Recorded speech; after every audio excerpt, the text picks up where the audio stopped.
UP के बरेली से एक लव जिहाद का मामला सामने आया है। युवती ने आरोप लगाया है कि गुड़गांव में नौकरी करने के दौरान एक युवक ने पहचान छुपाकर उसको प्रेम के जाल में फंसाया।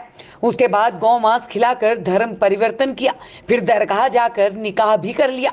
गर्भवती होने के बाद गर्भपात भी करवा दिया। अब युवती का कहना है कि युवक ने उसे घर से निकाल दिया है और उसने अपने देवर से भी दुष्कर्म करवाया। अब सोचने वाली बात यह है कि अगर युवक ने अपनी पहचान छुपाई थी और निकाह वो गौमांस खिलाने के दौरान क्यों युवती ने विरोध नहीं किया। खैर, पुलिस मामले की जांच कर रही है। सबसे पहले सुनिए युवती का ये बयान। वो उनसे मेरी दिल्ली में मुलाकात हुई थी।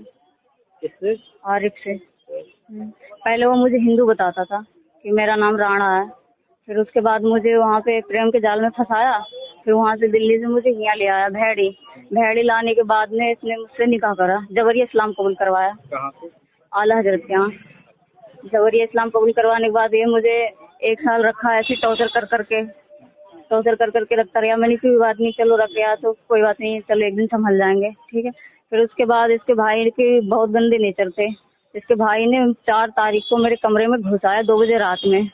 2 बजे रात में घुस के इसके तालिब भाई ने मेरे साथ करा। फिर उसके बाद अगले दिन सुबह को आया आरिफ, तो मैंने उन्हें बताया ये बात को कि तुम्हारे भाई ने ऐसा ऐसा संग करा। तो इन लोगों ने अपने भैया और पापा के संग मिलके सलाह करके इन्होंने बोला कि अगर मुंह खोली जरा सा भी तो मैं तुझे जला के राख कर दूंगा, जिंदा नहीं छोड़ूंगा तुझे, मैं मार दूंगा। ऐसे ऐसे केस मिलते रहते हैं जो बोले। फिर उसके बाद मुझे इनके घर वालों ने मारपीट करके मुझे घर से निकलवा दिया। फिर उसके बाद मैं भेड़ी थाने में गई थी वहाँ पे कंप्लेन करने के लिए, तो मेरी कोई सुनवाई नहीं हुई। वहाँ से मुझे भगा दिए। धर्म परिवर्तन भी कराया आपका? जी हाँ। किस तरीके से? गौ माता का गोश्त खिलाया मुझे। ठीक बोलिए। गौ माता का गोश्त खिलाया उसने मुझे। ये कितने दिन तक अपने जाल में फंसाएगा आपको? लगभग 1.5 साल। अब आप क्या चाहती हैं?